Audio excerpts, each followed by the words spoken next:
Welcome one, welcome all to DeFi Crypto and Airdrops. I am Mike, aka Veteran Crypto, and today we are going to cover Keeta and the live stress test. Actually, looks like we caught it just right. Well, I'm going to stop talking, and we'll see what's gonna happen here. Are we going to pump? Or are we going to dump? We've been having a good 1 hour. Looks like we're up about 6% All on right, the awesome. Welcome everyone to our stress test. We are really excited to kind of show what we've been working on over the past few years, and obviously we've done some testing internally and things like that. But this is the first time for everyone on the team that we've actually made this public. So it's a very big moment for us. On stream is obviously myself, CEO of Keeta, and then Roy Keene, our CTO. We have a handful of people behind the scenes that are helping us make this happen, both internally on the Keeta team as well as on with our partners. So I appreciate everyone that is tuning in and supporting us as we hopefully make history. Roy, do you want to introduce yourself? Sure. I'm Roy. I'm the fingers crossed. CEO of Fingers Keeta. crossed. I've been working at Keeta on this project for a few years now, and so yeah, we released some videos of a previous stress test we did a couple of years ago, just to validate that the system scales up. But this will be the first time we've done a live stream, I think. Definitely, it's definitely a little nervous for me, but I know. Can you guys hear we've Keeta team tested okay, a lot. So, do you want to talk through kind of how the test is going to work and explain kind of what we're doing right now with the ramp up? Yeah. So, in order to generate the traffic, we need to generate a bunch of blocks and then reach consensus on those blocks. Appreciate it. That's more work than just a single computer can do. So we have that distributed out to several thousand systems. So we'll be from several thousand different systems requesting the votes and blocks on those blocks that are generated for a few different thousand accounts. I don't know the exact numbers because it's just based on how much we need to reach the target. So we're just going to continuously add more and more load and ramp up the TPS and reach consensus, distribute out the blocks, go through the voting process, which it's described more in detail and we've talked about it before, but it's a two-phase voting process. Sounds like the guys in a cave. Where we send out a temporary vote, which is a 5-minute vote to reach quorum before getting a permanent vote, and so then we can actually send out the votes with the quorum attached, and everybody can then accept those. So that's going to be kind of what the test is and how we achieve that. So we'll also be processing this on 30,000 different computers. So it's not like, just because everything can be done in parallel, it's not like one computer is handling all this traffic. Each node, each representative node, has a bunch of actual different computers backing them. So we'll be processing lots and lots of transactions in parallel. What up, Wispy? I just realized there could be an echo, Roy, with the way that this is working. I apologize to anyone that has that echo. It might be, I'm not sure if it's on my side or if it's on Roy's, but we'll take a look and try and get it fixed.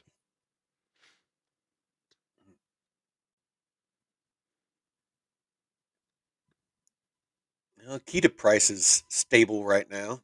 $1.33, almost $1.34.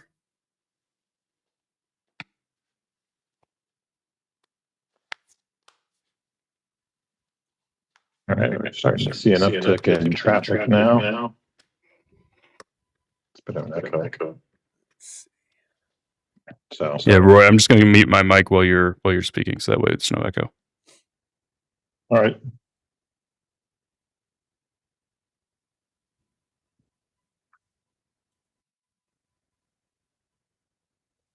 Yeah, I'm looking at the stats here. So delay in getting stats out.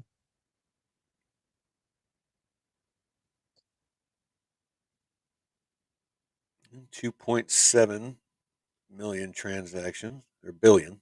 Yeah, if you want to talk through anything while we're ramping up the load, but yeah, that's kind of what's happening now. It's just we're generating more and more traffic, try and scale up the entire process. Roy, maybe you can talk about the regions and why we did the parameters that we did. I know there's a couple people in the community that mentioned the number of nodes and how that's historically relevant to other blockchains, but I know it's less relevant to us, and we've discussed it in Discord. But maybe it's important to kind of explain to everyone why that's the case.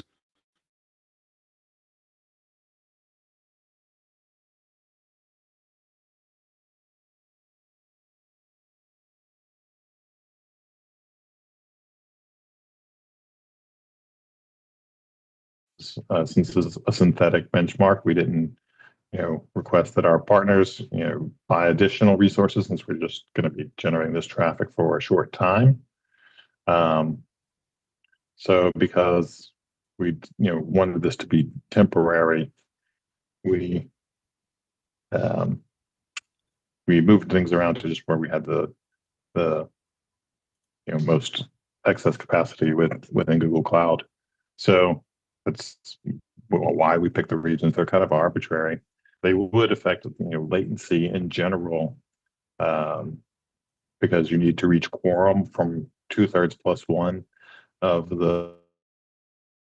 So if the weight were more distributed, it wouldn't change our throughput. It would change our latency and reaching finality, just because you might need to travel at the speed of light to sorry get to some votes from interrupt, faraway but representatives. those of you if they listening, happen to be if you are required for not quorum. DeFiing your So the regions we NGA, picked were you kind of are arbitrary, missing and not like. those of us, And we also the count for that was for the past just couple of weeks, enough to we've get us started doubled and and tripled show our that bags. Our there keep can be more representatives than free one. It can off distribute of up and liquidity. scale up and down. So In general, I think and a we show well-distributed system will probably have like 16 representatives that have enough to reach quorum. So it's not going to be a very significantly different number than we have now. Let's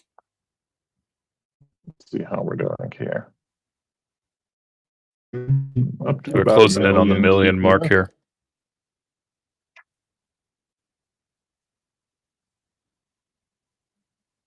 Yeah, so we're just ramping up the load and generating more and more traffic.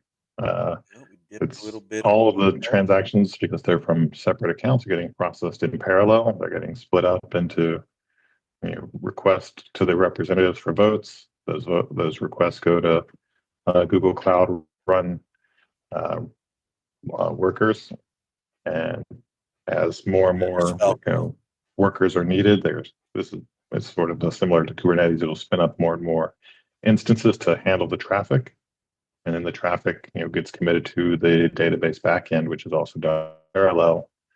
We're using Google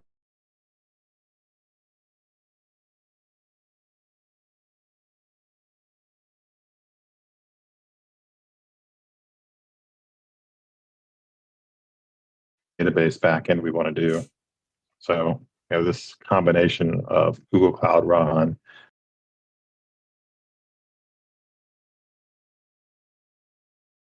is modular and can support other configurations as well. We initially ran it in AWS using AWS Lambda and DynamoDB. We were able to work closely with Google and make this integration a lot more performant and handling a lot larger transactions as well.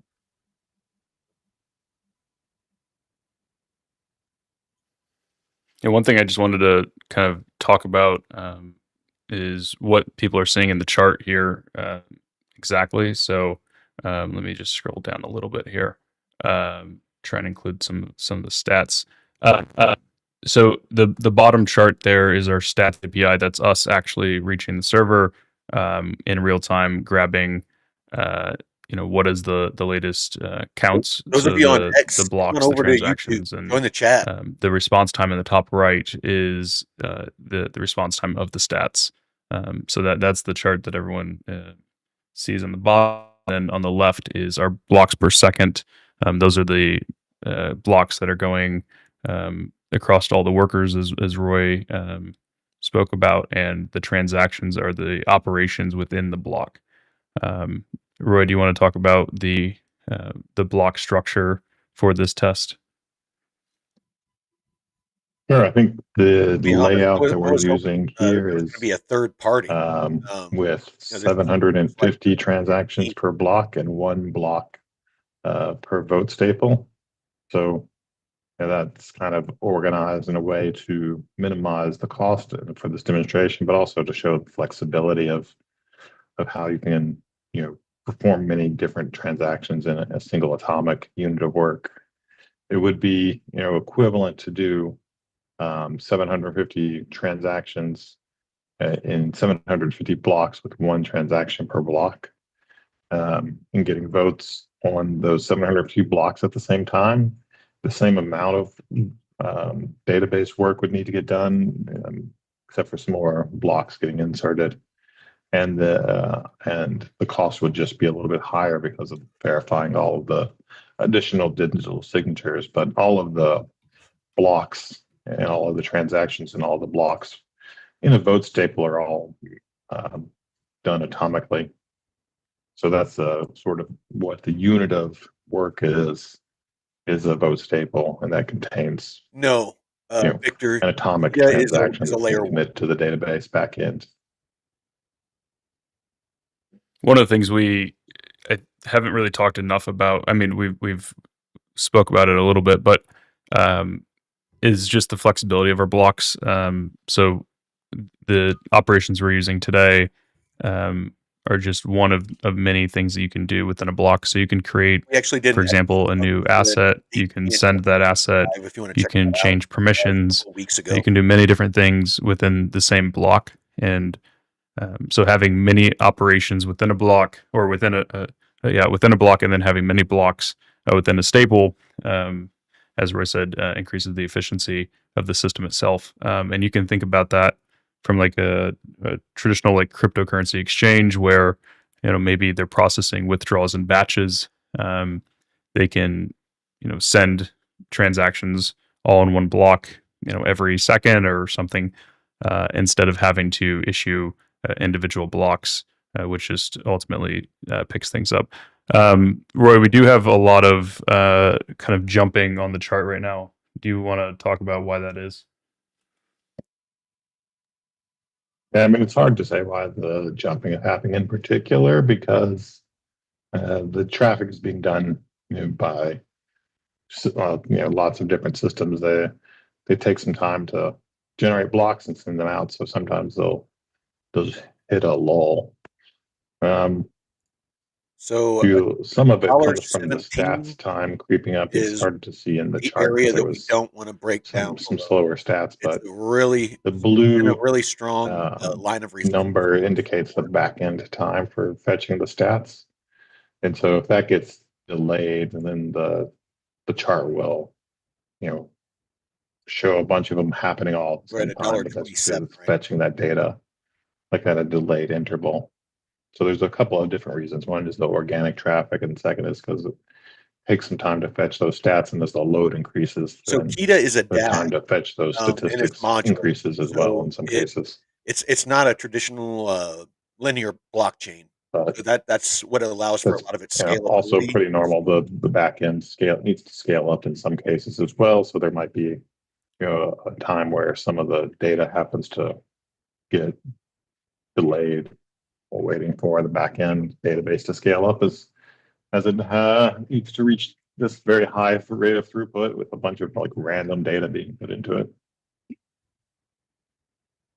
Yeah, I don't know if anyone remembers, but on our initial stress test video that we released on YouTube from 2022, Ryan, one of our engineers, was kind of explaining that in that as well. So you're seeing very similar reaction to the system, and that is the flexibility of the system, kind of scaling up and scaling down.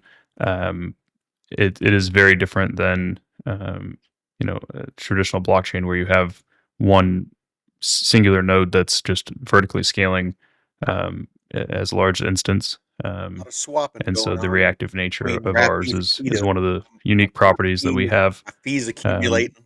And as part of that, obviously, it does take a little bit of time. I think, Roy, correct me if I'm wrong, but I believe some of the workers take around 200 to 500 milliseconds for Cloud Run to start kicking in. Is that correct?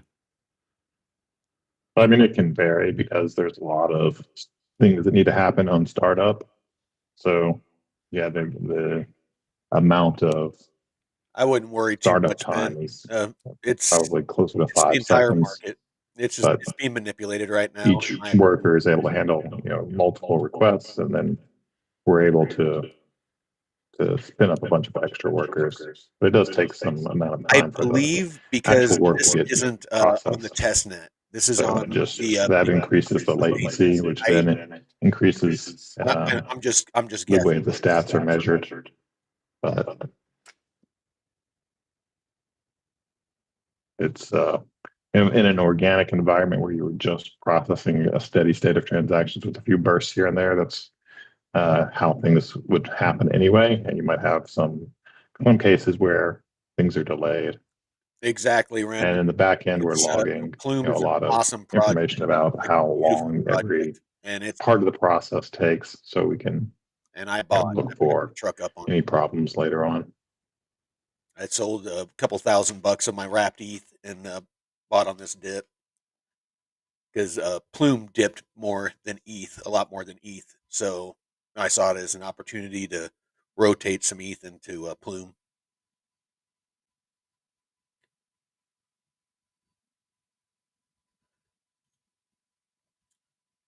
And yes, KTA is a DAG.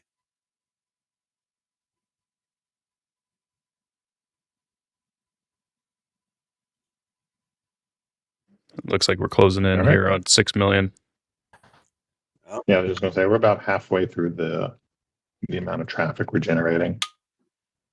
So our target is to generate 10 million transactions per second. So we can scale the system larger and larger and pay for that bandwidth and pay for different configurations. But for this particular test, we're just targeting 10 million. Test net.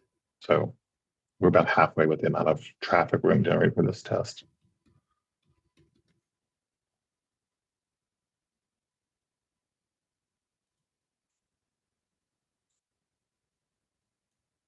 And then once it reaches 10 million, it'll probably level off and stay there for a couple of minutes and then drop back down, just because we're not starting all of the work at the same time. So by the time some of the transaction or some of the sending parties, the sending clients get started, so the other ones will be ready to be finished sending their predetermined number of blocks.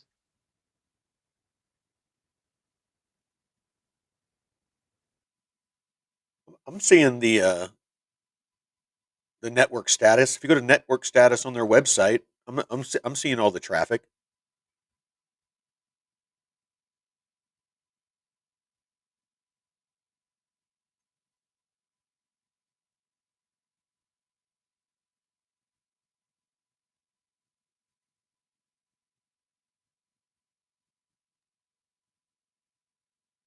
Let's see.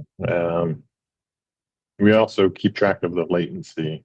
They're not, I guess, not displayed on this dashboard. We do keep track of the latency for how long these transactions will take. So when this test is done, we're going to take a look at what where the we hit 7 average million. request time is for votes. Yes.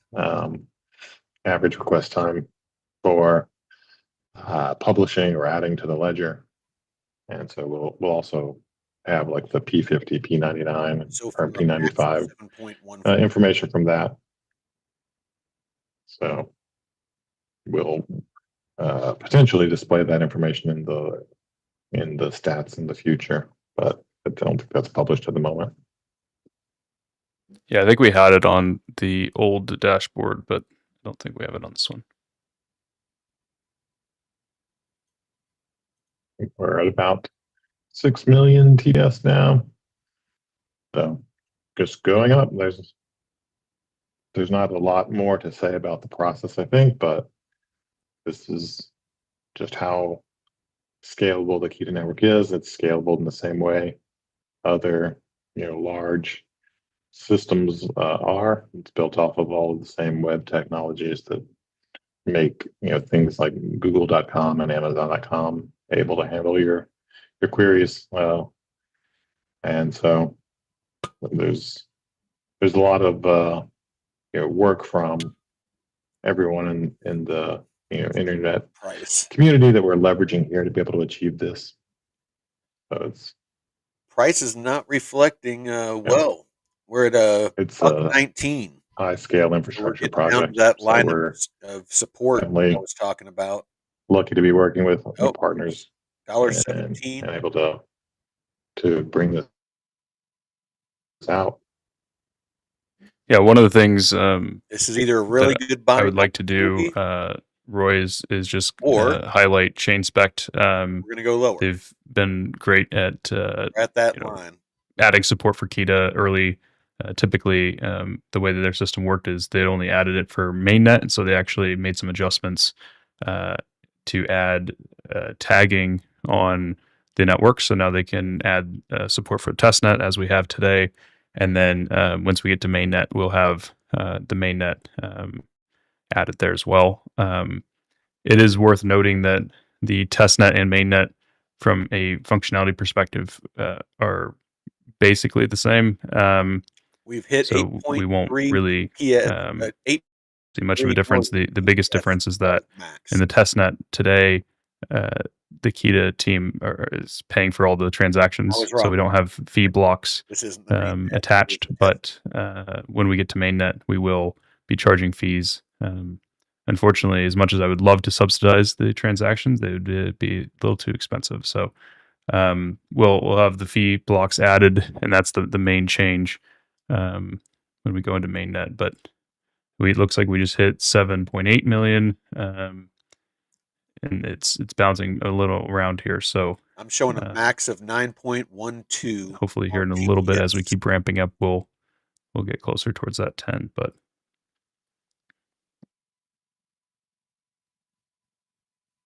yeah, 10 million is a lot of work for everything to do. So it just takes time to generate. It takes a significant amount of time just to generate the traffic. Not showing any errors. Roy, do we have, I don't know if we have the numbers on top of our head, but just I think it's worth explaining the magnitude of the data and the things that are occurring behind the scenes. I think that was one of the main things that we haven't really discussed, is just, if you're watching on X, come over to YouTube. Why it takes long to do one of these tests, and what is actually required from the database perspective, and from Cloud Run perspective. Talk a little bit about ultimately why we can't do it without the collaboration of the Google team. So I know some of you guys are watching. I appreciate you guys, all the work you've done to help us get here. But Roy, do you want to kind of highlight that? Sure. Yeah.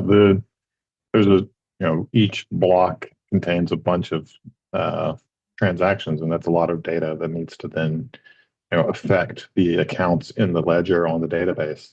So as the transactions come in, it needs to be able to do that work in parallel successfully and atomically, which is a significant amount of work, but yeah, there's a lot of technologies like in Google Cloud Spanner to handle the back end part of that, but also the Google Cloud Run, which is very similar to Kubernetes, allows you to split up the computing part. So as long as the process is parallelizable throughout the computing and the storage, and from the client's perspective end to end, then we're going to be able to increase the number of systems in the process of doing that. So this will put around 4 gigabytes per second of read and write combined throughput from each of the nodes representative, each of their Cloud Run instances, all of them combined, which there's, I think, about 20 to 30,000 at this point. Each of them is putting a combined read and write load of about 4 gigabytes per second into their respective databases. In this case, Google Cloud Spanner. Roy, we just passed 10 million. It's still going up. Like, the main thing to keep in mind is sort of the average line going through. There might be like a spike that goes through 10 million, but we want the average to be above it, just to smooth out any of the statistics. So it should go. He's like, don't get excited. Should keep going up for just a little bit longer, and then stay, have an average above 10 million. I like this guy. He's as the work continues on, it has to keep all of this data not only going to the database. The database has to keep it consistent and atomically adjusted. So that's quite a lot of work, right, to make sure that all the accounts are ordered and all of the constraints are validated every time. So yeah, looks like we're definitely a lot of engineering effort that's gone into everything that you see here. Around 8 million. One thing, and this is not really necessarily the format to just address everyone's claims, but one thing I did see this morning, Roy, on Reddit, someone made a comment about the fact that we're using centralized hardware or non-consumer hardware makes this endeavor easy. Obviously, you and I and the rest of the team know that that's not true, but I don't know if there's anything you wanted to talk about there, and the complexity as you just highlighted that actually got us here. It was a lot of work around coordinating not only just the data but also being able to. I think on the processing front, on the Cloud Run, there's a lot of things that we've had to do there that ultimately wouldn't be available on other networks. I think the stateless nature of our nodes is probably one of the more complicated things that people look over, and I'd like to highlight that. Yeah, I mean, the difficulty is in the architecture, not this. I mean, there's a lot of difficulty in the implementation as well, but like the difficulty of ensuring that the system can scale while being consistent is in the architecture. So yeah, we definitely, to give you a little bit of context, put a lot of thought into making sure that the system is parallelizable end to end. That's why there's no pools or other asynchronous things that require some centralized coordinator for each node. Right, each node would need some way to centrally manage that stuff, which makes it hard to be distributed internally. So yeah, we did put a lot of effort into thinking about how things would be done before doing them. One thing I just wanted to highlight, we did see a pretty big spike on the stats there. That was some of the jumping we saw on the chart just a little bit ago.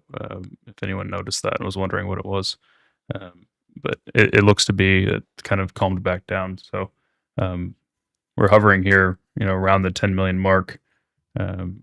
We're going over it a little bit, and as we scale up. A little bit. We're back up to $1.30.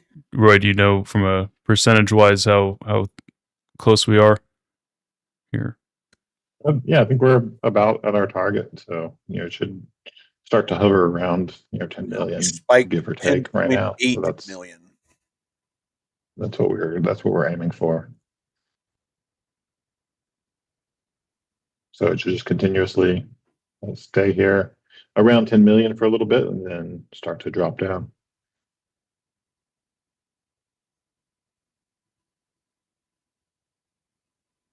Yeah, one of the difficult things is in measuring the throughput at this rate. So that's why it's a little also that contributes to the noise. Is how do you actually construct a fast enough counting system that as you're doing 10 million things from 30,000 systems in parallel. I hope you're in the rapid fucking KTA that rate. So the statistics are. I just made freaking about 30 or 40 doing the work of maintaining the statistics like minute or two also takes work. $120. I was at $80 when everything involved has an accounting associated with it, and that goes into the cost per transaction. And so the efficiency of the process overall leads to lower cost per transaction. Liquidity pools.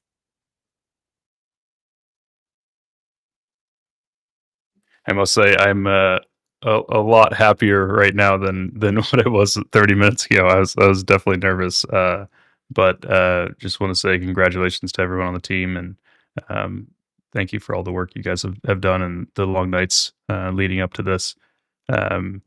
This is really one of the largest moments in the company's history, and I'm glad that we get to share it with the community now. But it's a Uniswap pool. I know that everyone has put a lot of time into this, and we should all cherish this moment with everyone in the community. So thank you all, Roy and the rest of the team. I know there's some people on the Zoom call here. I don't know if you want to say anything, but if you do, feel free. Kind of stabilized at around the 10 million range TPS. I mean, yeah, like we. Primarily me and Ty speak during public events, but there's lots of people on the team working tirelessly, especially lately, to make sure that we're able to meet all of the things we have with the community and with our partners. So down at $1.30. It's a lot of work just to make sure that everybody is able to deliver everything. Yeah, one thing to note about the statistics is because you're looking at snapshots of the time. What you see on your view of the Explorer may be different. Yeah, I'll show my pool. What somebody else sees, so they're looking at a different snapshot. Actually, I've made like 30. Roy, do you want to just highlight real quickly the issue behind the Block Explorer? I know there were some concerns earlier this week with it again being down $400, or being intermittent, I guess. Do you want to just highlight why that was and how it was not related to the network? Yeah, the Explorer was having problems earlier because of almost 11 some million internal networking issues we were having with the way that the back end of the Explorer, which talks to the network, was configured. So it was using something called network address translation, and the system it was going through just didn't have enough resources to handle all of the stats requests that the Explorer was doing, other kinds of things. But so it was just running out of resources trying to connect to the network behind the scenes. So we re-architected that so we wasn't using the network address translation, and use a lot happier after that. Alts that have good pools, and use your use your alts to earn. Amazing. Looks like we might have jumped over to 12 on Uniswap. If you enter briefly a pool here with like things ETH, are still bouncing then around. You earn more ETH. our response time on the stats is also do like an ETH quite high right USDC now. The pair system's or something like that. Definitely dealing with a lot of Can throughput. you So earn both stable Yeah. coin and Yeah, we're reaching more about ETH? what we've configured as the maximum rate for this test. So there's different That's what I've done with bottlenecks. all my The bags. That's what Spanner, I've like Google doubled Cloud Spanner as our my bag. database is one, but we're also using Redis for statistics and things like that. And $1,500 worth of plume and so over we 5,000. configured enough resources to hit about 10 million TPS, and we're where statistics are stored. That $3,000 includes of the KTA. Redis Almost configuration, $6,000 in just the past couple and weeks. we're reaching about 100% of the Redis configuration right now. So stats are going to go up, but also, because we use Redis for other things, we're going to be decreasing the amount of transactions to kind of reach equilibrium around 10 million. And then stats will go obviously down as things settle in.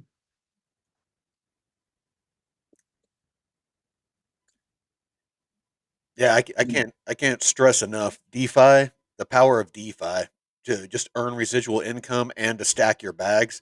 I wish I would have started. I wish I would have started a long time ago.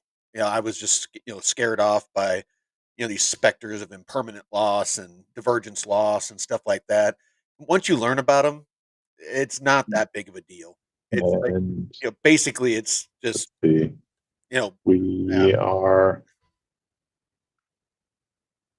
just about at 30,000 Cloud Run workers. So there's 4 rep for the representatives involved. So each one is, doing some amount of, 1/30,000th of the work of this test.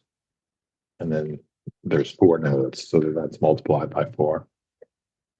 So it's quite a lot of, compute power and engineering effort that's backing this up. But here we are around 10 million TPS as expected. Roy, do you want? Should start to peter off here, and then should start to go down in just a couple of minutes. Roy, do you want to just highlight the importance of 10 million? I know I've spoke about it a lot extensively, but why we wanted to get to this number and how it translates to, I think most people are aware, but how it translates to blockchain in the history of distributed systems like this.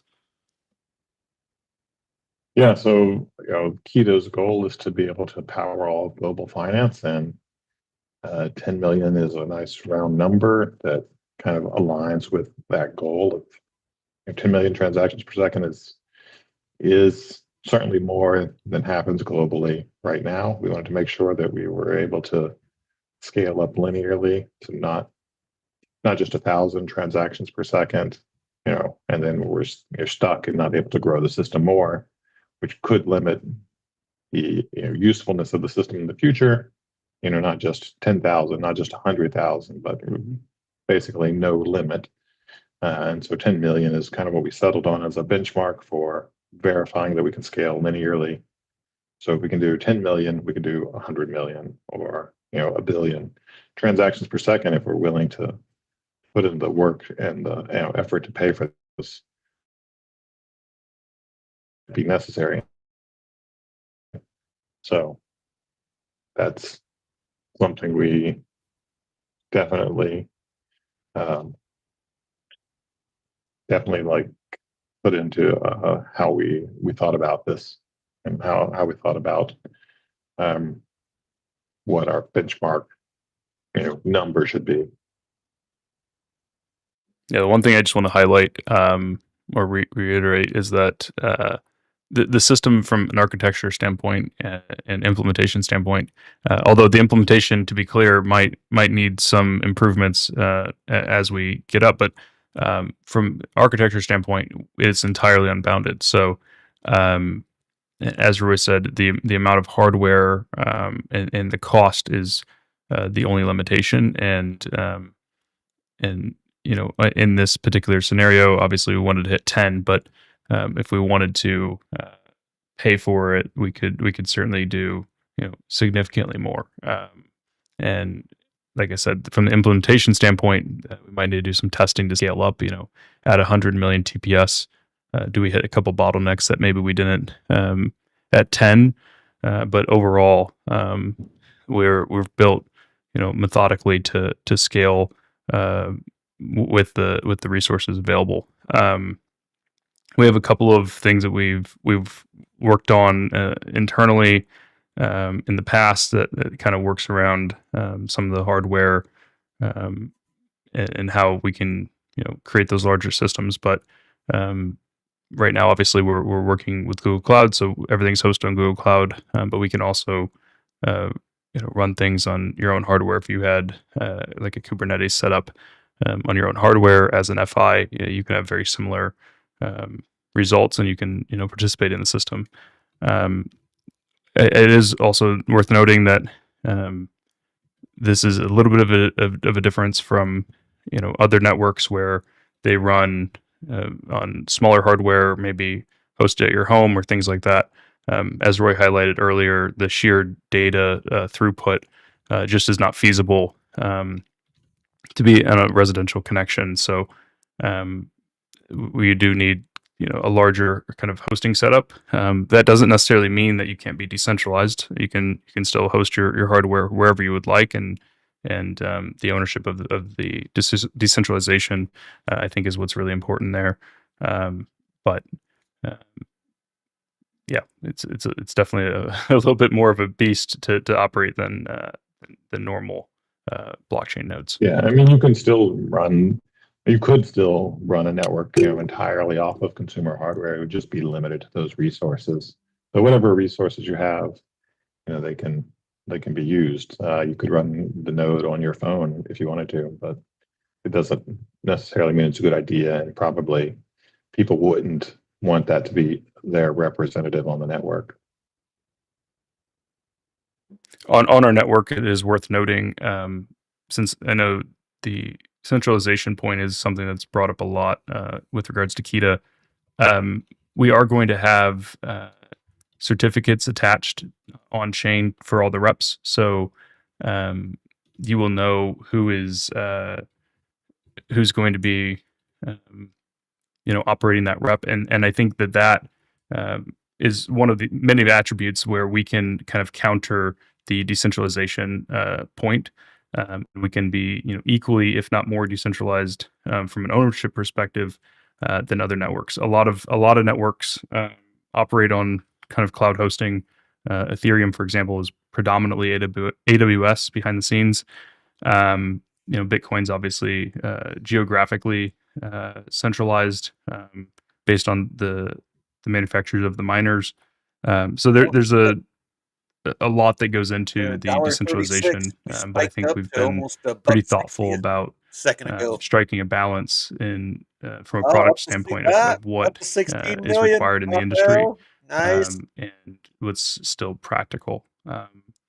So I'm very, very proud of the work we've done on this front. Looks like this might be a good test. We'll see how the crypto community reacts to it.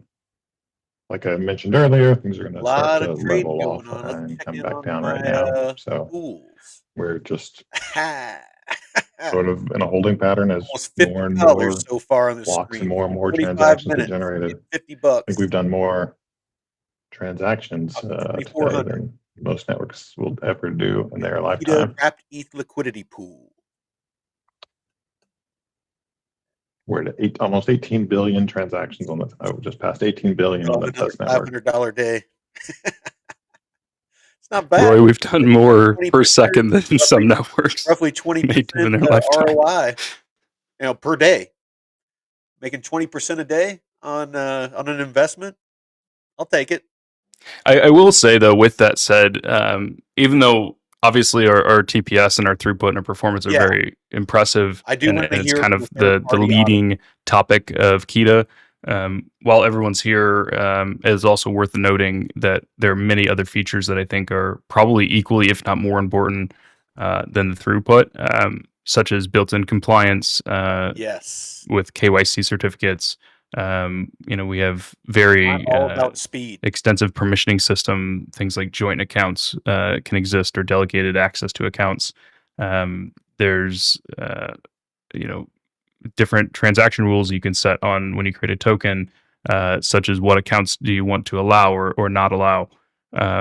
Do you want the token to be sent to only people of a specific certificate or a specific attribute within a certificate?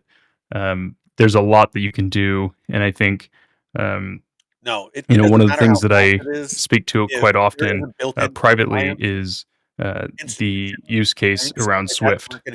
When there's a global or geopolitical conflict, those networks are usually very binary. They say, okay, we're going to take this action, we're going to cut you off completely. And that's the public statement. And then behind the scenes, they kind of have to pull that back a little bit because they still need to transact in specific use cases. And so Keeta is built for that use case specifically, where we can, come together as a community. Obviously, if it's decentralized and there's not enough quorum, then it doesn't happen. But from a specific token, let's say a digital dollar, the issuer of the digital dollar can say, I only want this dollar to be used for these particular purposes with these accounts. Got over 200 and people you have watching live. That control. So you don't need the binary action of just cutting someone off from a system entirely. Too, but so it's not just our throughput, but all the functionality and all of the thoughts that we put in from a product standpoint to make this actually a practical option, and likely what I believe is the only option as of today to handle the CBDCs and the tokenization of real world assets and global finance. So I appreciate everyone here witnessing this. Roy, we've got about 1,500 people. I think we had over 2,000 a little bit ago. So we definitely have quite a few people watching this in real time. And I thank everyone for being here. Yeah. Well, so on the backend database, we're up to 5.4 terabytes of data now stored from this test. Damn. Before we started, we had on the test network about 800 gigabytes. We've done about 5 terabytes of ledger stored data. Like, follow, and share. Larger than it helps what's a lot. Transmitted, but me and Jeff, we do this channel 100% compressed free. in that we don't as make any money. Less we don't denormalization applied, so the ledger needs to don't ask for membership. Denormalize things a little bit to be able to quickly help support access things. So in the back end now, we're storing an additional basically 4.5 to 5 terabytes so far. Roy, I just wanted to show you one thing. I still have the original sketchbook that we purchased at Target in 2022 with our ideas on the system. And one of the things that I look at a lot on here that you drew is, if I can pull it up, is around our checkpoints. I don't know if it would go on camera or not. Yeah, it's hard to, with my background, it's hard to have it on camera. But we have a checkpoint system and a pruning system that kind of address the large amount of data that you just highlighted. I know that's not in production or on testnet or anything today, but can you talk about why that is important? Yeah, so representatives need to charge people at the time of transaction for the ledgering of that transaction essentially forever. But it's not really like a computable cost. So price for many cases, it's possible to get rid of over 10 million on the representative side to get rid of older data because you can always re-verify it later as long as you have the hash of the as long as you have the hash of the head block is 16.6 is what I'm showing. It's possible to sort of reduce the amount of data stored over time in many cases by by offloading that work of storage to historical nodes. They don't need to be as performant.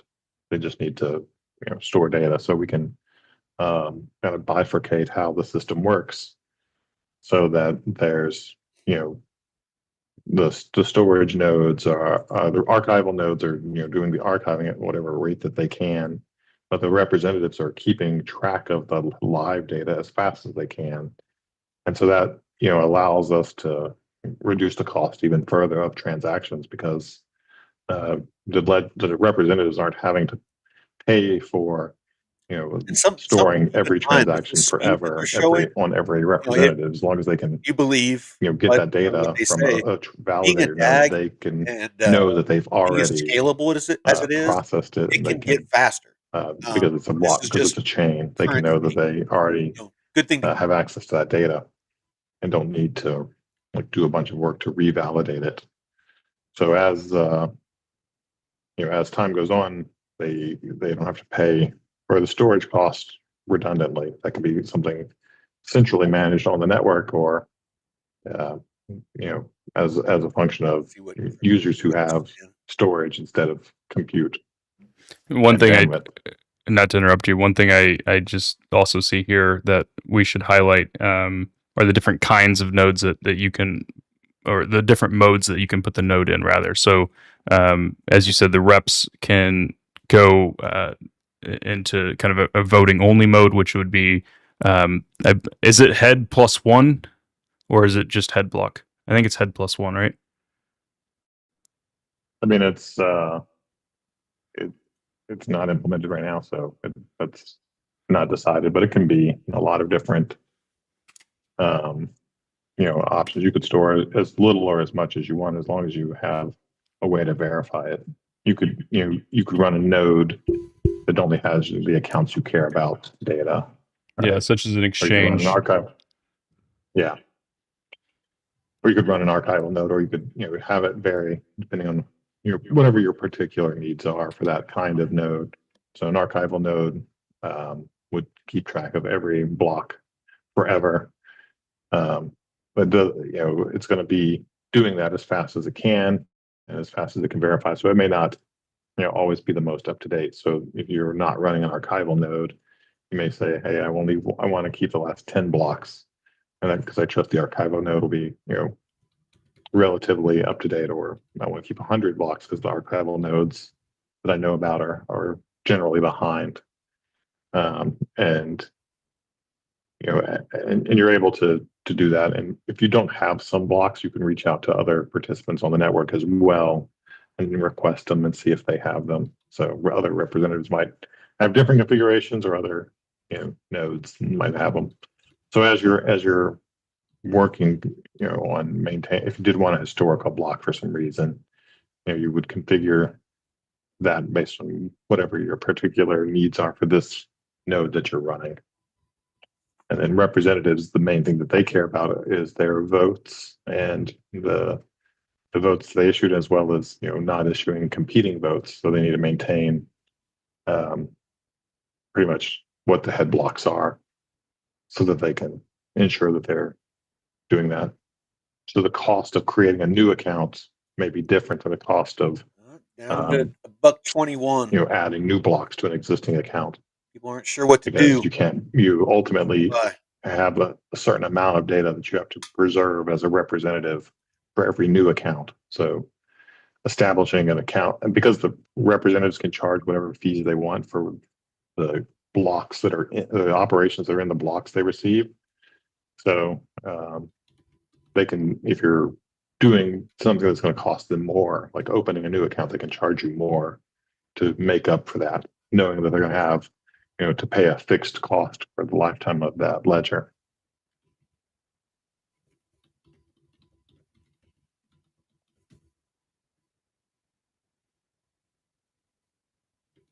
Let's see. Let's check on. Oh, I was just muted. Sorry. What I was going to say is, as we see here, we're definitely hovering around the 10 million plus mark. We've gone up to 12 a couple of times, 14 we had a jump, but well beyond 10 as an average. and yeah, this is very very good moment for us right now. So I'm trying to not celebrate too much, but I'm definitely very happy right now. So thank you guys, everyone on the team that put the work in here to make this happen.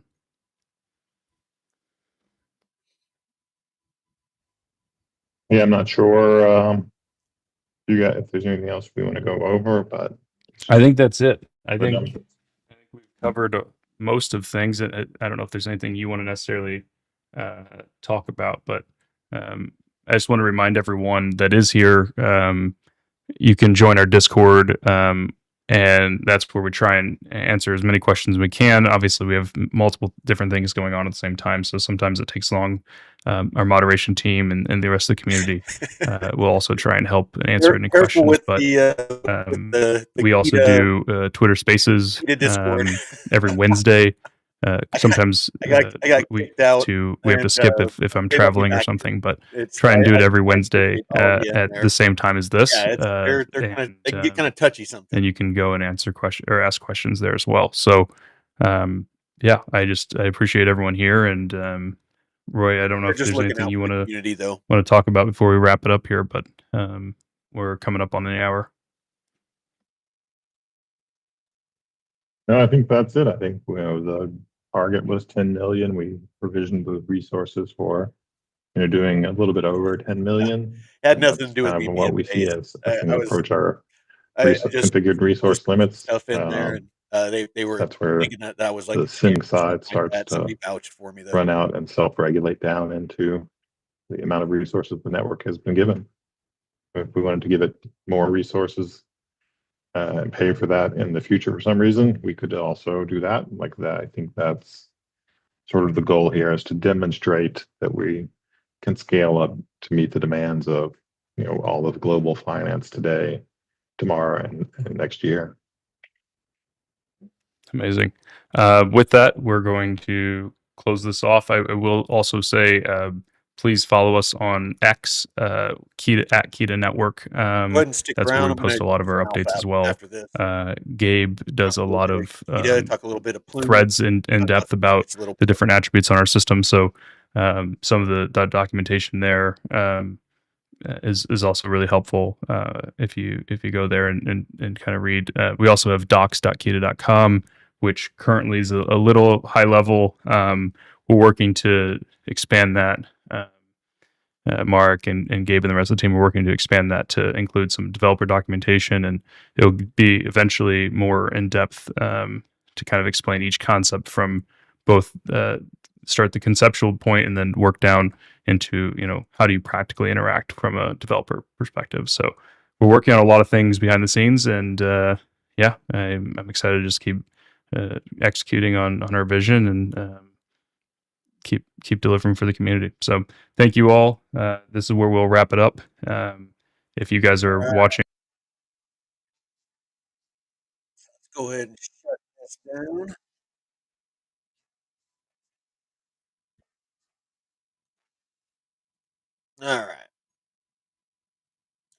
All right. So those of you that aren't, this is our channel over on YouTube. We talk about Keeta. You can see down here, we did a deep dive about, it looks like about 9-10 days ago. We did a deep dive on Keeta. And about 2 weeks ago, we did our first deep dive on Keeta. And so the first one was, obviously, everything to do with Keeta. The second one had to do more with the liquidity pools that I was just talking about, where I've doubled, tripled, my Keeta bag just off of providing KTA and wrapped ETH. And actually, here I'll show it real quick. So this is my Keeta pools. I've peeled some off into my wallet, but I have this pool that's about $2,400 worth of liquidity, and just since we went live, I've earned $60. So this was actually no, I've earned $70 because this was at $80 when the stream started, and now I'm at $150. So I have this one down here as well. I only have $500 in that one, It's one that I just had open, a little bit longer. But on that one, I've made $31. Just in the past about probably 12 hours, I've made that. So earning 2,271% APR on my wrapped ETH KTA pool.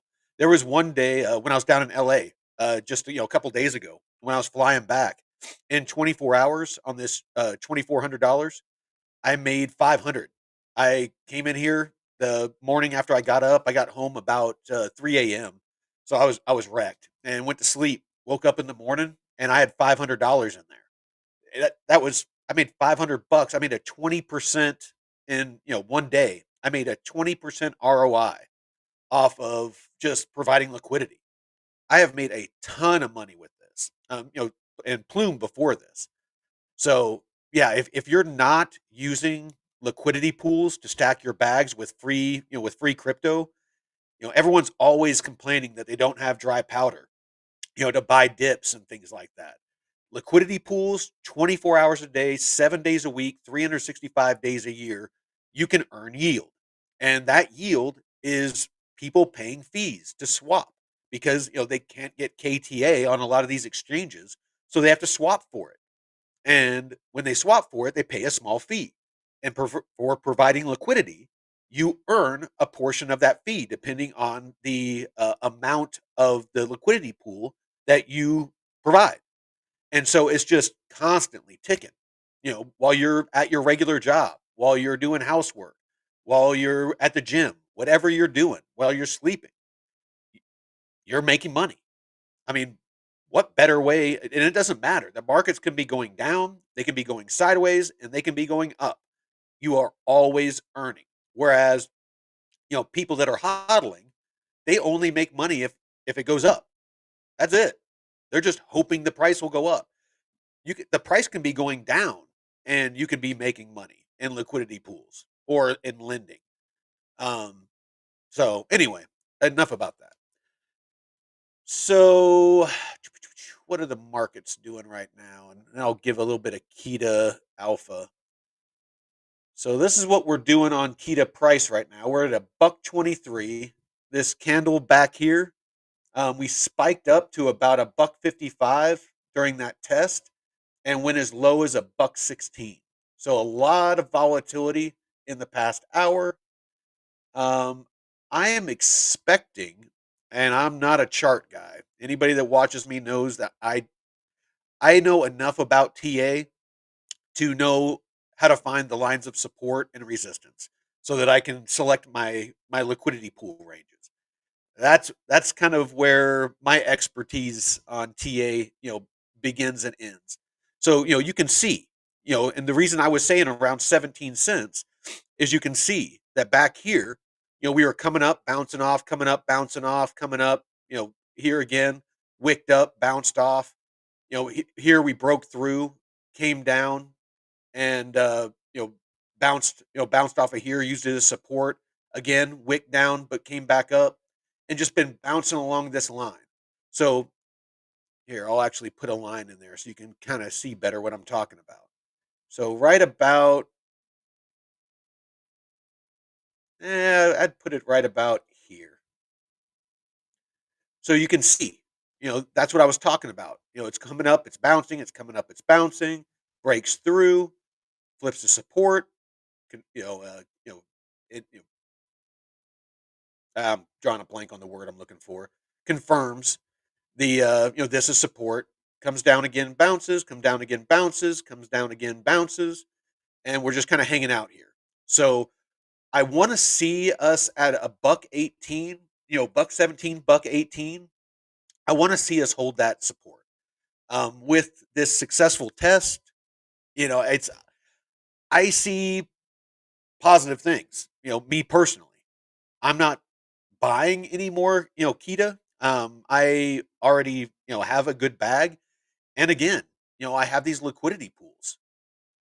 Where I'm earning free. I mean, just in the past day, I've earned $200 just off these two liquidity pools. So, you're looking at about $2,800 worth of liquidity. I've bankrolled $200 in the past 24 hours. And again, that is getting paid out. If I expand this, it's getting paid out in both wrapped ETH.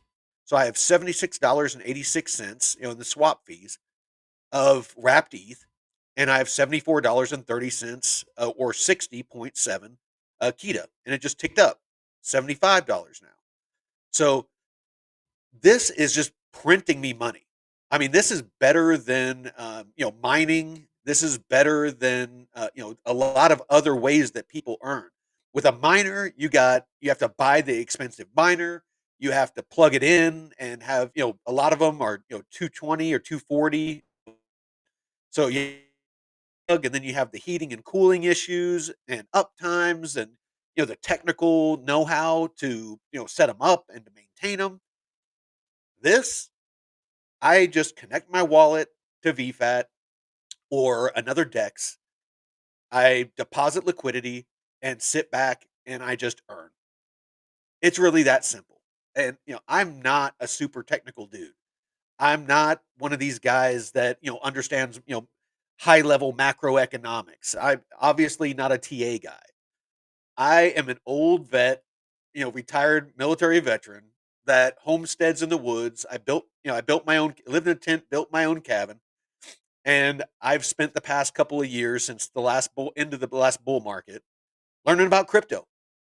And for the past 7, 8 months, I've been learning about DeFi and been sharing my experience. And a bunch of people in the community are, are basically, doing the same, in our Discord.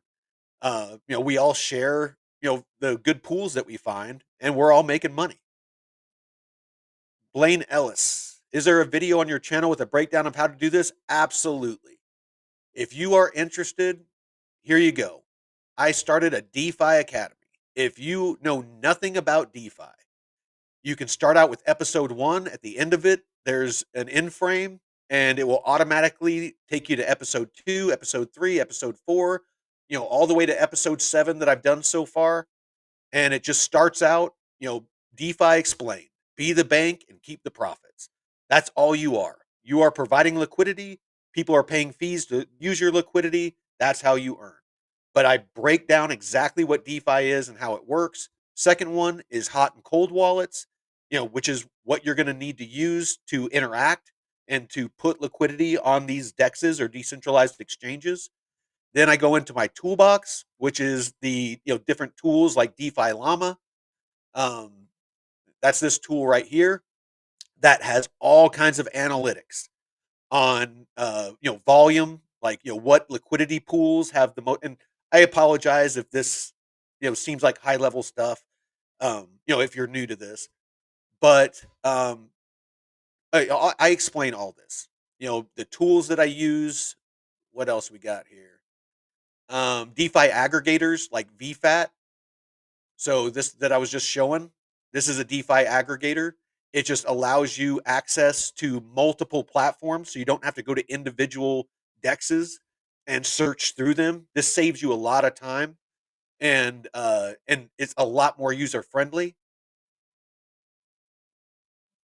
What else we got? Aerodrome Finance. I did an in-depth walkthrough on Aerodrome, with locks and how they earn and the free airdrop. It's called Flight School. It's a bonus you get.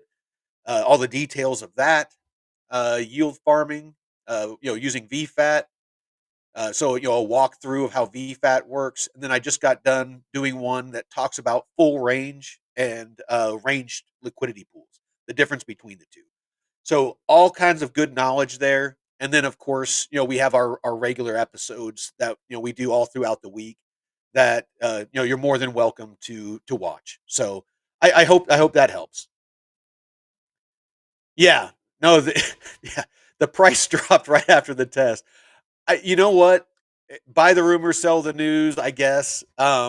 Me personally, I see it as successful. I would love to see a third party comment on and really, some people, some techie people really dig in and verify the data, because that just kind of seemed like it was the Keeta team that was, doing this and just putting the stats up off the website, that was up. This one here. So this basically kind of, was what I was following during that live stream. And so, I mean, to be 100% real, they could potentially manipulate this, and that's kind of what the some of the people that were fudding, if you want to call it that, were saying is that some of the data on the last one looked manipulated. So I would really love to see some sleuths, some Keeta Explorer sleuths get into this and uh, and verify that they actually did, hit that, 16 million TPS. So anyway, what else we got going on? Oh, here we go. Let's go over this real quick. So this was a really good post by this Micro. Actually, I'm going to follow him. Did a radar review. Keeta is a blockchain system built from the ground up, so it's a layer one. Layer one. It's not built on ETH or anything like that. Today, I'm breaking down the key components of Keeta Network that matter for the project's success to uncover its strengths and weaknesses. So the component scores: technology, 100%. I would agree with that. Tokenomics, 50%. I would agree with that too. There's been some talk about the tokenomics. The community, 81%. Very, very strong community. I would agree with that. Narrative, 94%. Agreed. Team, 71. Agreed. Fully doxed. Good track record. I would even say maybe a little more than 71%. Partnerships, 35. Again, agreed. They're still in test net. So, it's, there's they're just at the beginning stages. But I haven't seen a ton of partnership news. But again, it's I'm not a Keeta expert. I'm always learning. And adoption, 10%. And I would agree with that too, because they're just in test net. So, they're not going to have, a ton of people, yet. However, Plume, they just went live. They had over 180 people that were building on them, before they even went live. So, um, again, just, trying to be real with this. Keep in mind that the point of this format is not to rank a project. It is to give a summary score like an Investometer format, but to highlight a project's strengths and weaknesses. Therefore, this format applies a very strict scoring system in order to reveal where a project truly shines. So let's see where Keeta shines and where it could grow. The strengths: highest TPS. We just watched that. If it checks out, they reached 16 million TPS, and their architecture allows for a high level of scalability. It's modular, it's a DAG, high level scalability. Just like DAG, Constellation DAG. First blockchain credit bureau built in tokenization, Swift and ACH integration, which is huge. Swift is the messaging system that's currently used by banks for international payments, cross-border payments, things like that. And ACH, that is, things like direct deposit, things like, for paychecks, that kind of thing. Long vesting schedules, 24 to 48 months. That means all the initial investors. This is, goes into tokenomics. A lot of the initial VC investors and things like that. Whenever you own like shares in a company, or in this case, they were awarded tokens for investing, as whatever that looks like, then there's a vesting schedule. So they can't actually take possession of those tokens and sell those until they vest. It's again, just that's the term that's used, and it's a 24 to 48 month vesting schedule. So that's a 2 to 4 year, vesting schedule, which is great. That means that they can't dump, on on the community. Lots of big accounts supporting it. Fits the hype narrative. RWAs. I don't think it's hype. I mean, RWAs, real world asset tokenization, is a very real thing. Eric Schmidt, ex Google CEO, is backing it. Very, very strong backing, and reputable and doxed US based team. This is very bullish. Not just because they're fully doxed and in the US, but because this administration, love Trump or hate him, is very pro crypto. And on top of that,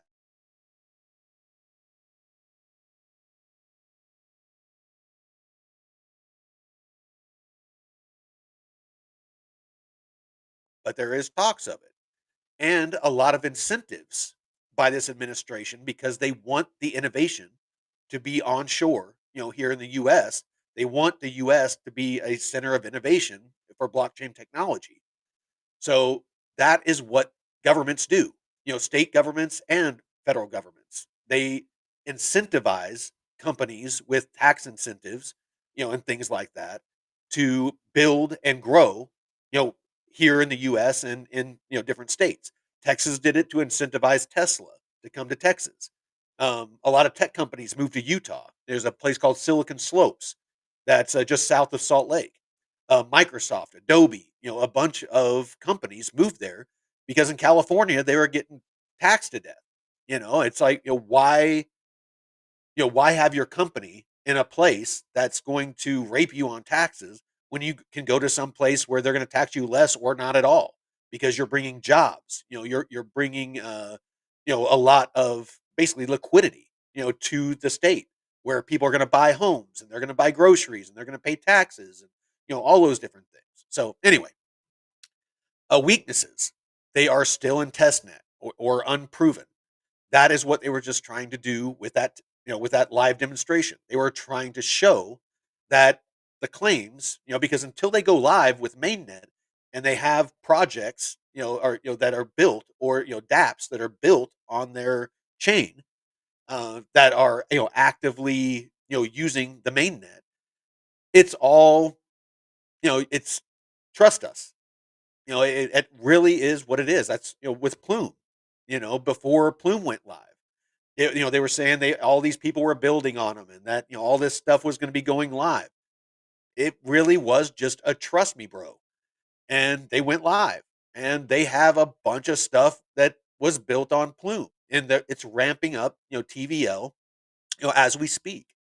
A lot of the dexes and stuff like that, they're live, but they're building up that TVL because they need that liquidity for the dexes to be able to operate properly. So, still, they're still, going live. They're still rolling out, these different projects.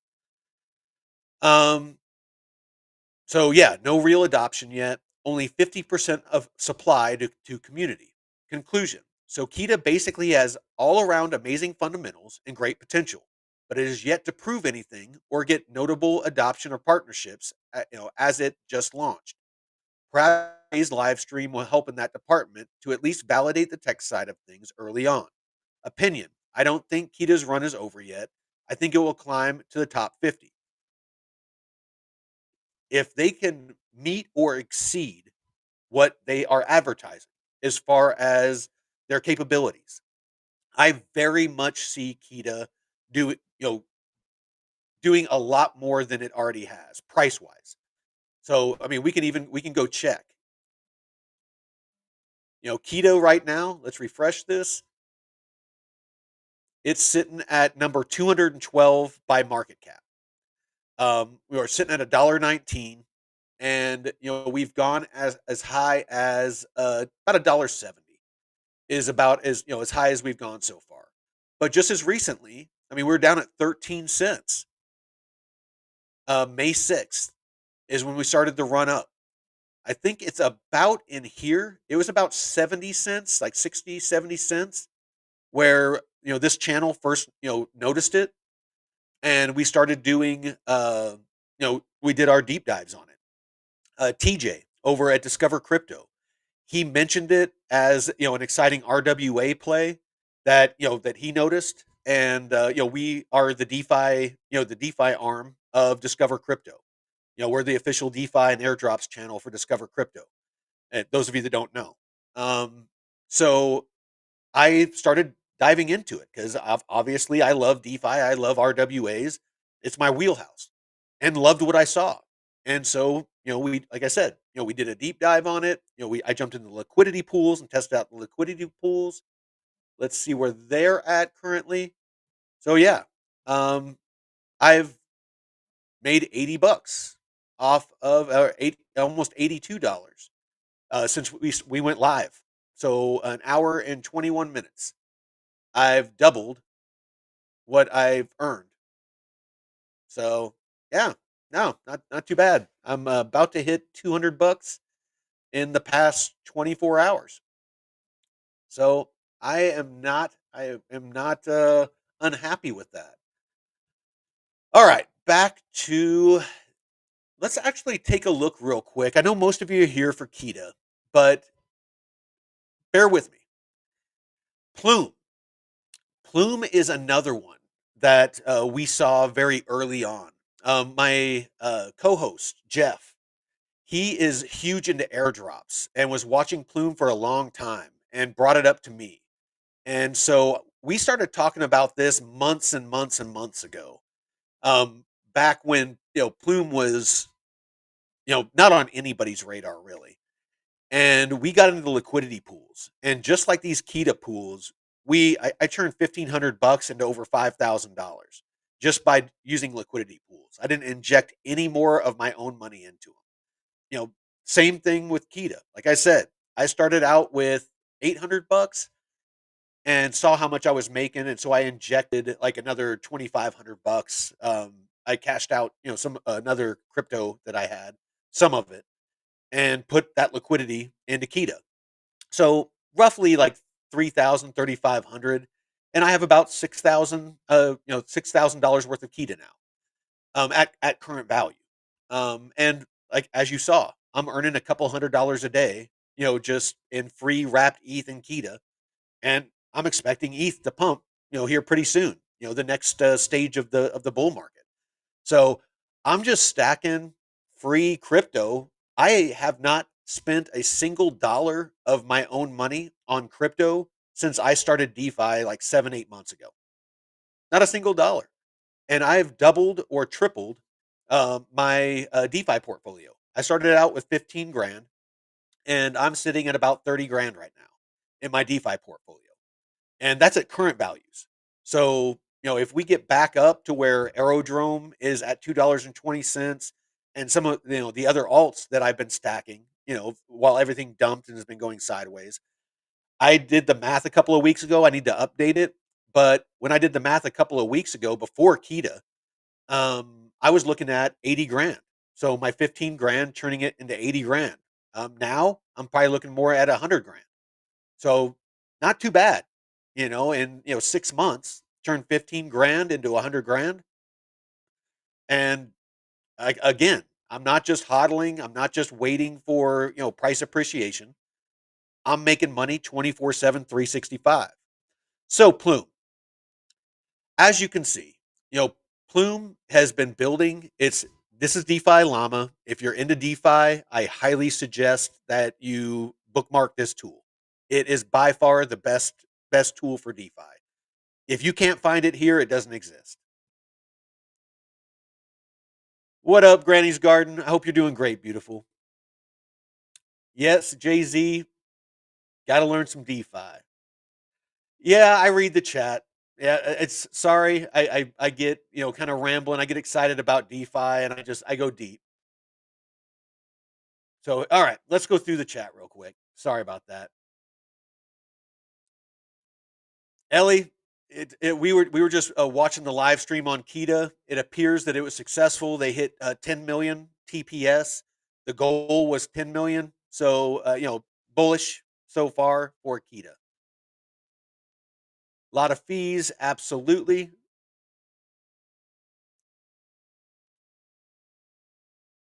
They have more fun there. Not sure where there is. Yeah, 2K APR. I've seen it as high as 4,000. So, Wispy, I'm taking my earnings in both wrapped ETH and KTA. So you can do that in on VFAT. I'll show you. So if I want to harvest my fees, I can go here and select wrapped ETH and KT. Oh, sorry. So if basically you go here, select the pool that you want to harvest, come over here to the sidebar, hit harvest, and then do this drop down, and you can select the two assets. So in this case, it's wrapped ETH and KTA. And so I'll take it in both because I'm fully expecting ETH to pump any day now, and I'm bullish on KTA. So looks like Pavo is taking in just KTA.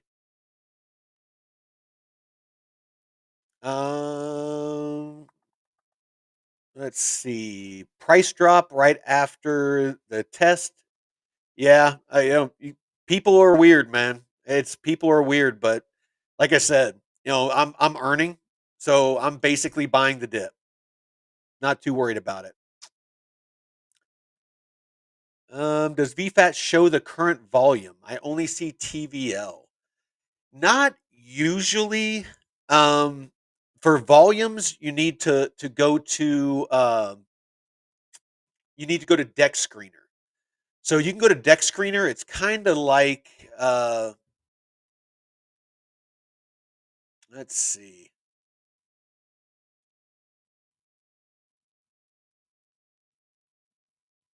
It's kind of like TradingView, but it's for liquidity pairs. So you can copy and paste.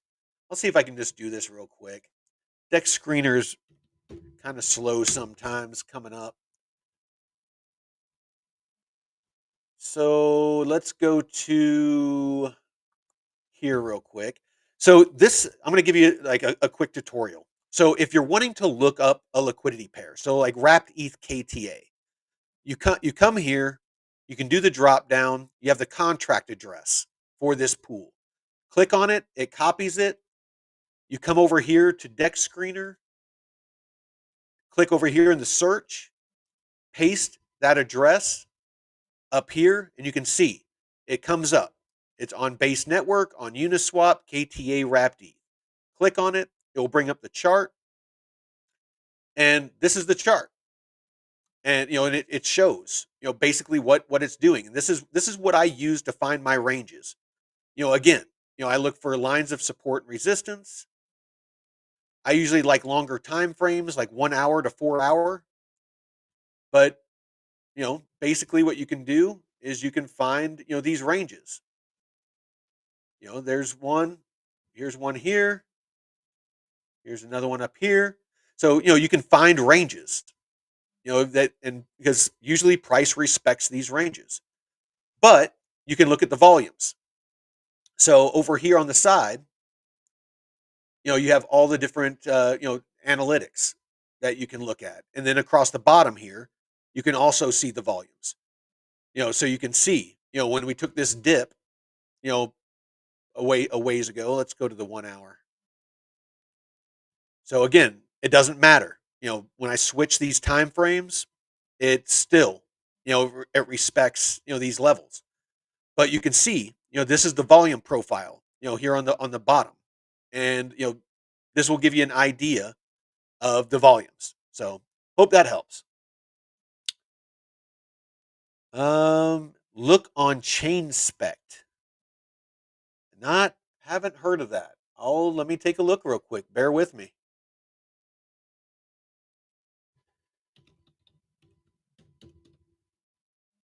ChainSpect TPS.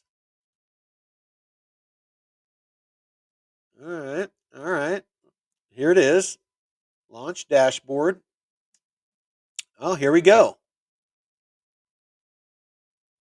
So, I mean, this looks to be a third party. Appreciate it, Scamza. Let's see. So, Keeta, this is new. Keeta is a test net. Real-time TPS, 6.2 million. Max theoretical TPS, 10 million. Max TPS looks like this is saying 11.1. I saw it hit 16. It spiked to 16. So I mean, according to this, I mean, if we go off of this, then yeah, I mean, this potentially could be considered a third party verification. So there's that. Let's see. This is the KTA wrapped ETH pair. All right, so let's hit up Plume a little bit. So Plume, let's see what we got. Let's go over to, because I really want to show this. This is super super sexy. I freaking So if you go to Plume's website, you can enter their portal, and Plume has over 180 different different institutions that are building on it, and they have very strong partnerships. They have like Ondo. Ondo is one of their partners. Let's actually go here and go to the ecosystem.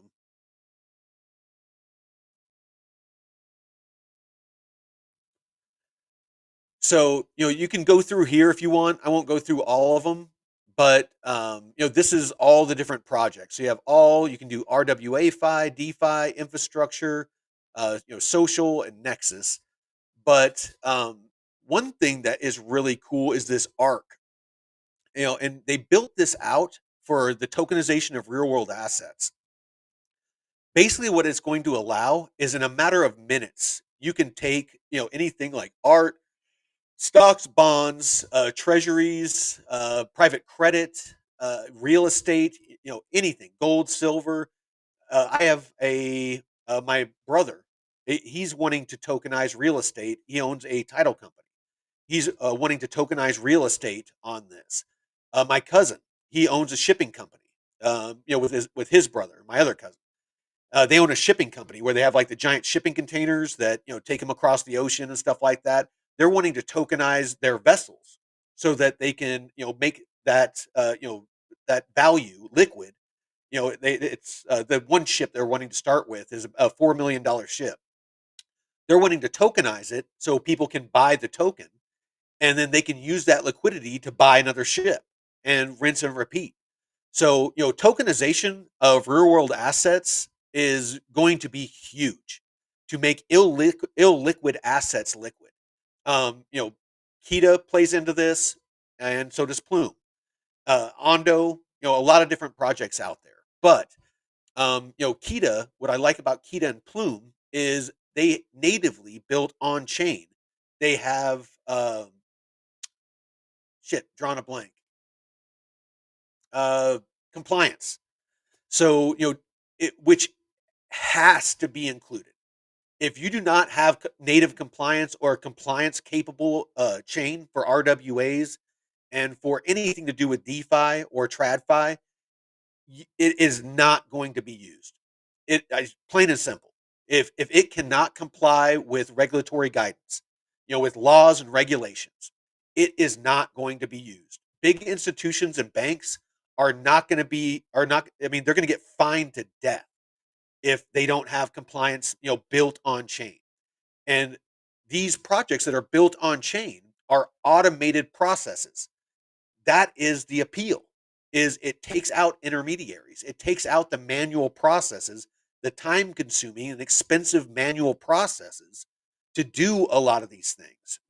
Stocks and bonds and all of those different things. So that automation has to, because that's why they have those intermediaries. That's why they have these manual processes, is to ensure that it is compliant. That the person that is in Europe that's buying a stock from the U.S. stock market, it that they're legally able to do so. The compliance piece of these need to ensure, and it needs to be like real time upgradable. So if a new law is passed, it has to be able to be modular to where they don't have to take the whole network down to upgrade that piece of the automation, which is why I'm bullish on Keeta, because it's a DAG, it's modular.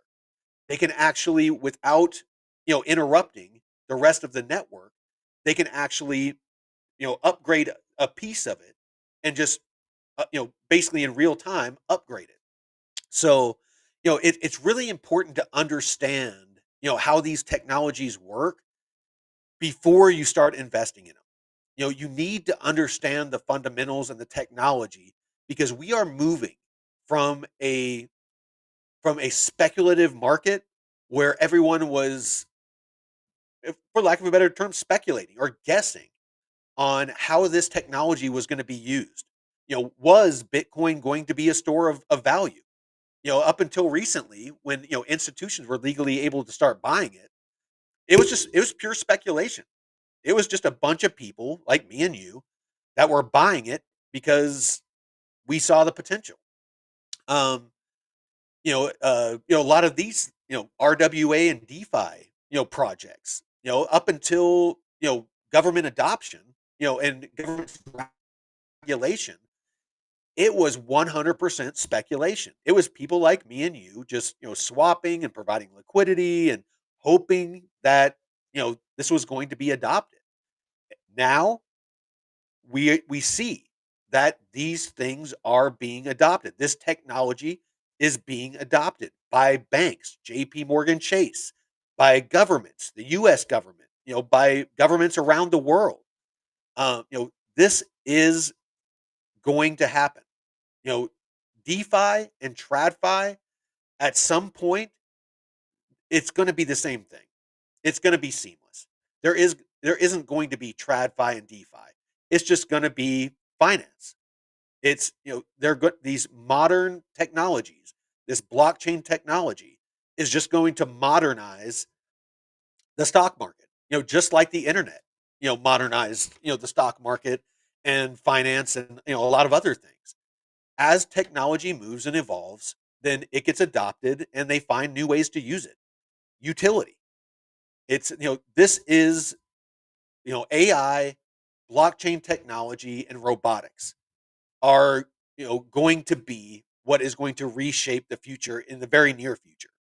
If you're not ready for it, get ready because robotics and AI is going to replace a lot of jobs. I mean, I see it in all the business owners that I know. My brother, he's on a bunch of our episodes. He is an estate lawyer. He owns multiple law firms, does estate law, wills, trusts, things like that. He's already replaced a bunch of his employees. Like all of his legal assistants and things like that. He replaced them because AI does everything that they were doing and does it faster and cheaper. Robotics, as robotics get better, you're going to start. You're already seeing it. Automated fast food. Construction sites. You're going to start seeing robots at already you're seeing it, but it's going to be the majority. You don't have to worry about people getting sick. You don't have to worry about people getting hurt. The cost of building is going to go down. They're going to build robots can build 24/7. There is no downtime. They don't get sick. They don't take vacations. They don't go on strike. It's going to happen. I use it daily for this show, for research. I do it to make the thumbnails for YouTube. To write the descriptions. I mean, it's just boom, boom. I can knock out a live stream in like 15-20 minutes. I can be ready for a live stream in 15-20 minutes, start to finish. It used to take me a whole day, to learn about a project. Now I can just say, give me bulleted, talking points on a project, and then I can just go down and learn about the project in 10-15 minutes. It's happening. Sorry, got on a bit of a rabbit trail there. Oh yeah, wispy. I forgot to spin too. Do my plume spin today. Actually, you know what? What is up?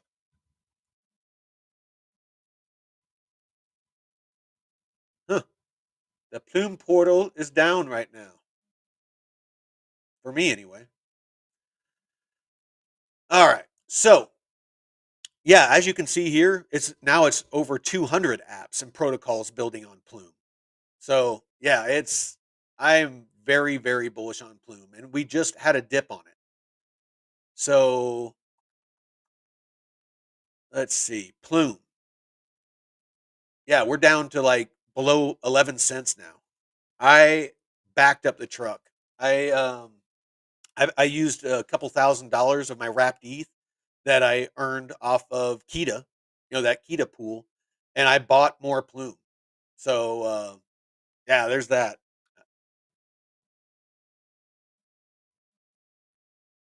Yeah. So okay, it's not just me. Wispy says the Plume portals won't load for him either. That's all right. All right, I'll do it later. What else we got for you before we cut this off? Hey, I appreciate all of you. We got 400 people watching us live right now. One of our best live streams yet. If you could, please come over to our YouTube channel, DeFi Crypto and Airdrops. Throw us a follow. Um, again, we do all this for free. We don't do sponsors. We don't get paid by anybody. We don't ask you to buy memberships. We don't do super chats. Uh, you know, we don't we don't get paid at all. I have never once earned a single dollar. Jeff has not earned a single dollar off of this channel.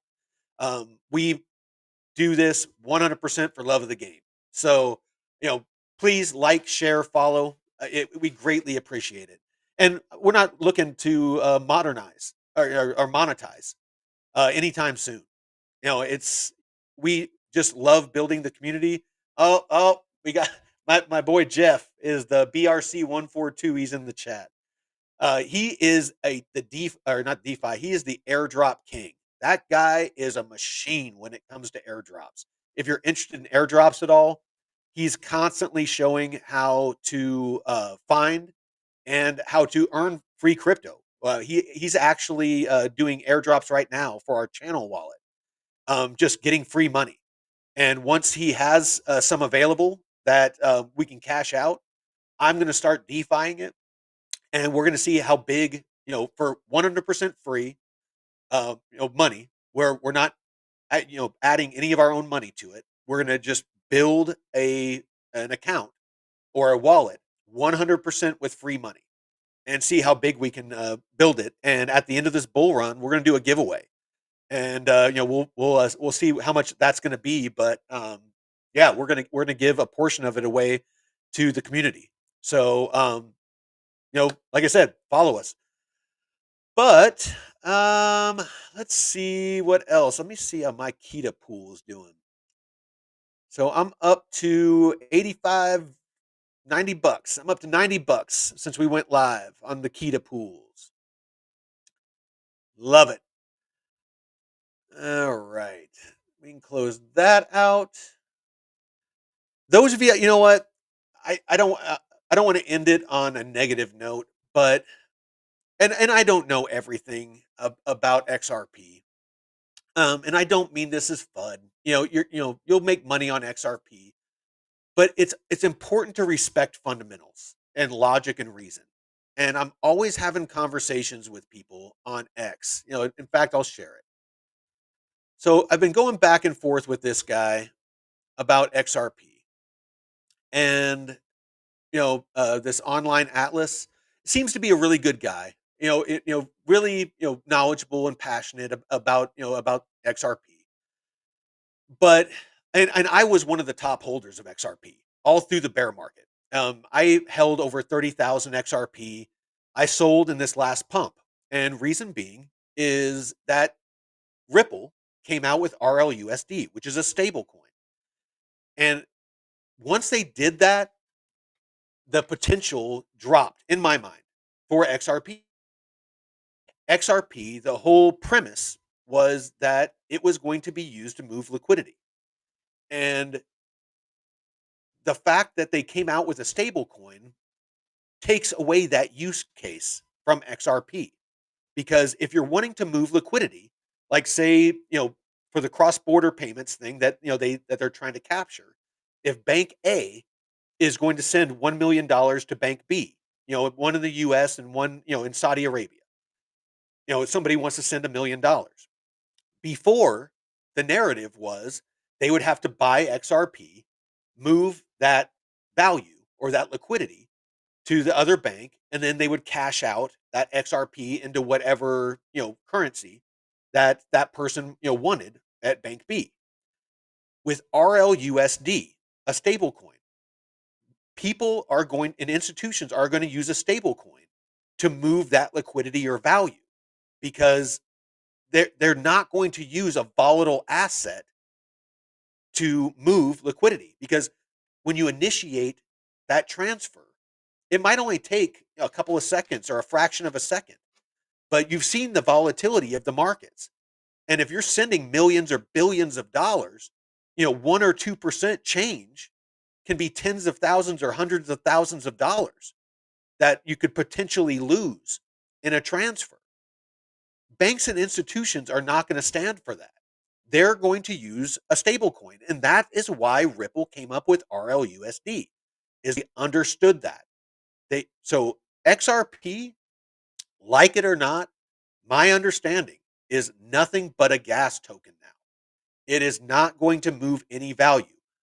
The XRPL, the XRP ledger, the technology itself is what the value is moved on.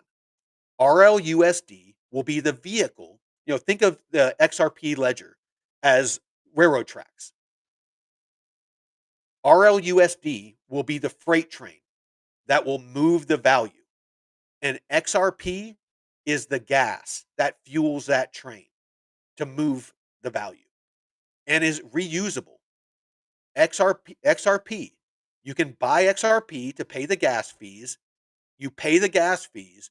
That XRP still exists, and it will go somewhere else. Somebody else will buy it, and they will use it for gas as well. It's a reusable gas token now. The only thing that's pumping XRP right now, in my opinion, with my knowledge that I have right now, through the 4 years that I've been learning about it, it is just a gas token now. There's nothing more to it. So Bank A, they're going to buy RLUSD, pegged to the US dollar. They're going to move that value, and then they're going to sell that RLUSD into whatever currency they want. I can't put it any more simply than that. That is how it's going to work. And use AI, yeah. And, banks, they'll have their own stable coins. There's a million stable coins out there that, what is it? USDC is live on the XRP ledger now. So you can use RLUSD and you can use USDC now. There is no reason for a high value XRP. There just isn't. XRP is whatever the value is, whatever people are willing to pay for it. And beware of any token that you see being hyped up on social media. And if you try to say something about it and you're getting reported and banned, like on TikTok, I can't tell you how many times I've been reported for saying what I'm saying right now. I'm not fudding XRP. People will make money on XRP. I'm just stating facts. This is how the technology works. This is what Ripple is doing. This is how banks and governments and large institutions think. I'm not emotional about it at all. I hope you all make a bunch of money on XRP. I sold mine. I was in the top 3% of holders. I sold every single XRP token I had when XRP pumped, because I saw the writing on the wall. Did I make a mistake? Maybe. Maybe XRP is going to go to $10,000, like some people are claiming. I don't see it. I don't see how it's possible. Again, it's a reusable gas token. People aren't going to invest in a reusable gas token. I bought when I sold my XRP, I used a chunk of it and I bought the Ripple pre-IPO on Link2, because I see great things for Ripple, but Ripple is not XRP. Ripple, has a big chunk of XRP that they, monthly they have unlocks, and most of the time they lock it back up. But they dump, quite often. They sell. All right, let's go through the chat a little bit. I appreciate all of you too.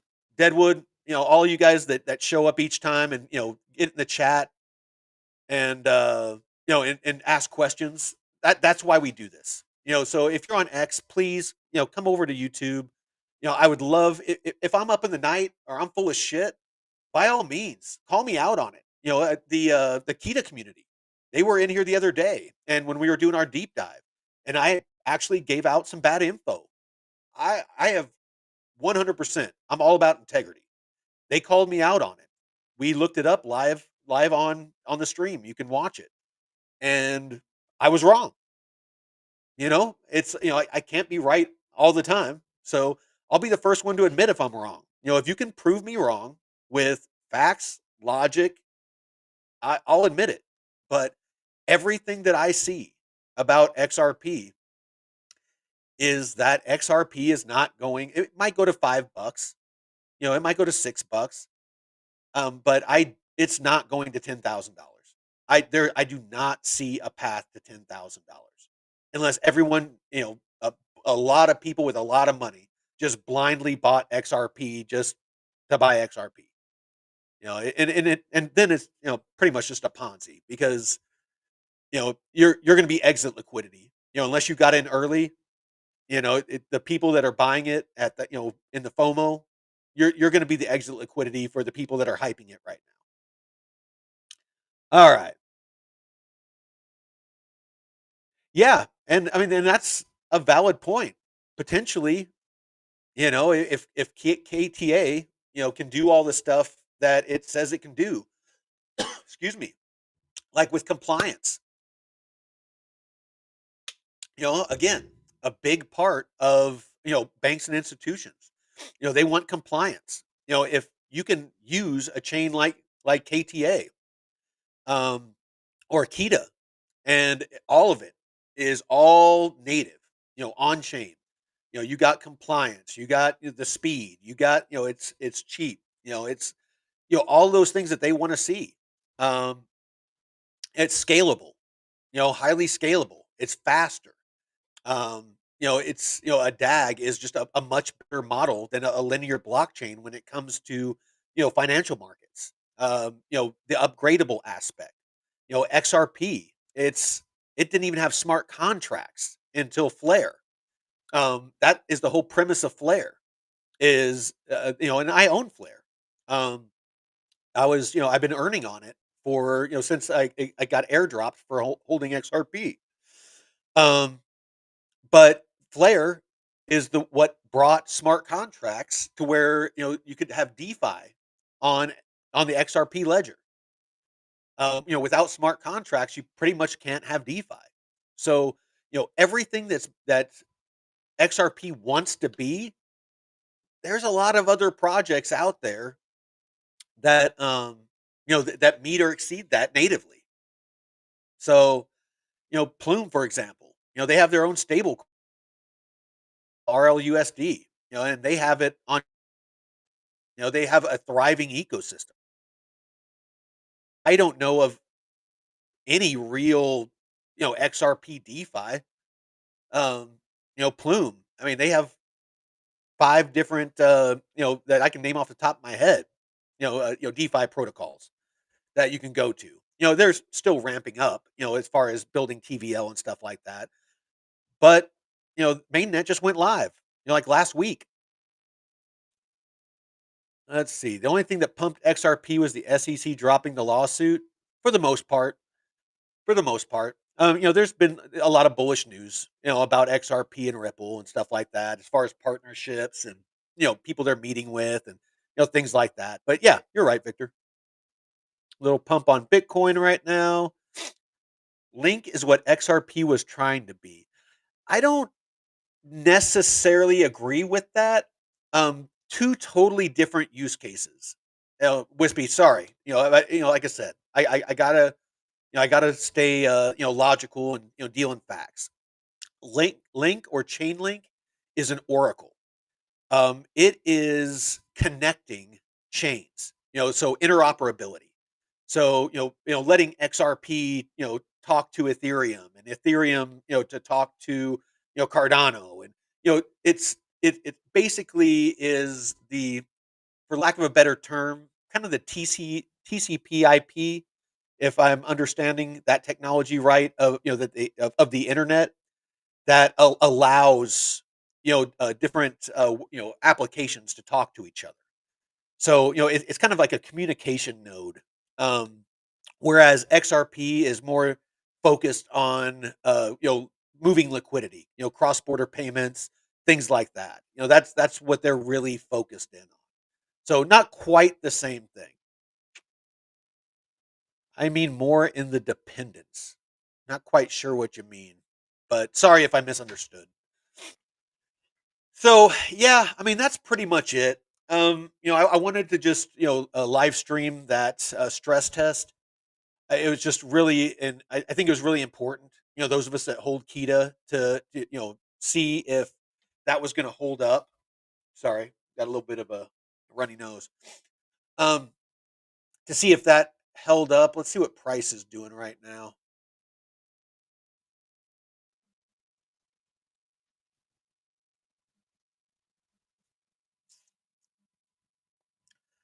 All right, all right. So we're sitting at a $1.20. All right, shoot out any questions you got. Any questions, comments? I'm going to wrap this thing up. Got some chores to do outside today. All right, all right. So, yeah. See, I mean, this is what I'm talking about with these lines of support and resistance. Just so key when it comes to understanding the psychology of the price movement, and choosing ranges in your liquidity pools. If you're going to learn anything about technical analysis, this is really what you need to know. You can just look at where this stuff you know bounces off of. So I mean, I can just go through here and just find all these different places where price movement, and I usually go with candle bodies, not wicks, because wicks they'll wick up and come back down, and you'll come back into range.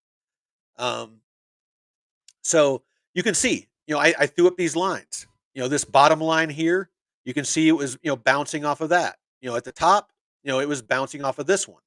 And then once it broke up above it, same thing. Came down, bounced off of it, bounced off of this. It just ping pongs back and forth, back and forth. And that's how we make money in DeFi, is recognizing these ranges. Because the whole time, if you're in a range position that it's bouncing around, you can see it. Even came down out of here, bounced off this lower one, and came back into the same range. Again, we pumped on KTA.